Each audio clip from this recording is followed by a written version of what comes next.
Hello everyone. Today we are going to read class 8th poem on the basis of grasshopper and the cricket, which was written by John Keats.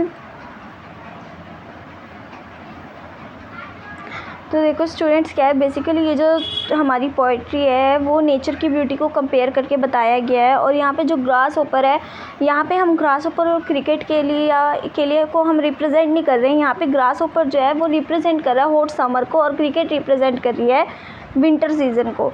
तो देखो student, सबसे पहले क्या है, before you are going to read unlike the ant and the cricket. आपने जैसे पिछले story आपने रीड करी होगी या पिछले चैप्टर में in your first semester, the ant and the cricket.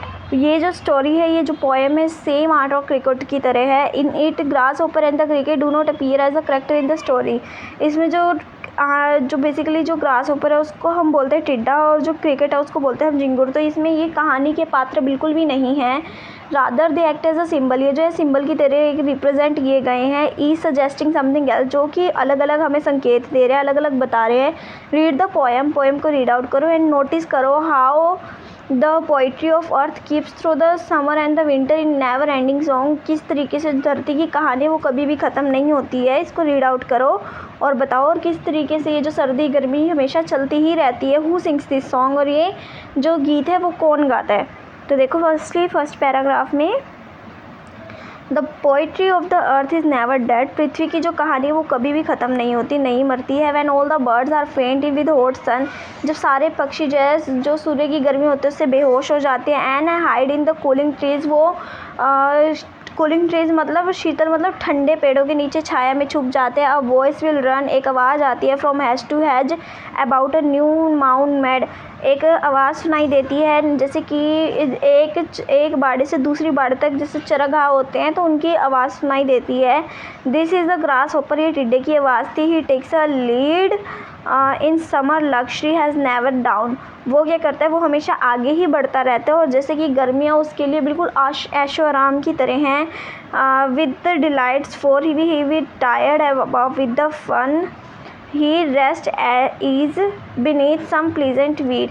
तो वो क्या करता है, वो कभी भी कुछ नहीं करता है, वो बिल्कुल आराम से गर्मियों का आनंद लेता है। और जब वो थक जाता है तो वो एक घनी झाड़ियों के अंदर या खरपतवार में जाके छुप के आराम कर रहा होता है।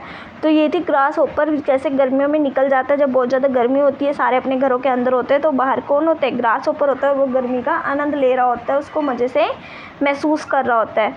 आगे देखो नेक्स्ट पैराग्राफ में students, the poetry of earth increasing never. जो पोइट्री ऑफ अर्थ कविता जो है ये पृथ्वी की, वो कभी भी नहीं रुकती है। On a lawn winter evening when the forest, जब अकेली सुनसान होती है, सर्दियों की शाम होती है। Has brought in silence from stone there श्रिल्स।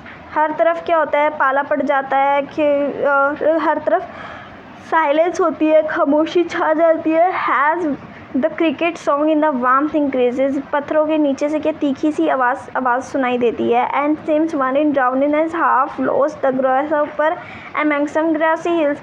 तो हमें वो किसकी आवाज़ सुनाई देती है, वो झिंगुर की आवाज़ सुनाई देती है, जो कि गीत गाता रहता है और ये हमेशा आगे बढ़ता रहता है। और ये कभी कभी ऐसा लगता है, ड्राउजीनेस का मतलब होता है कि वो नींद में और आधा खोया हुआ है।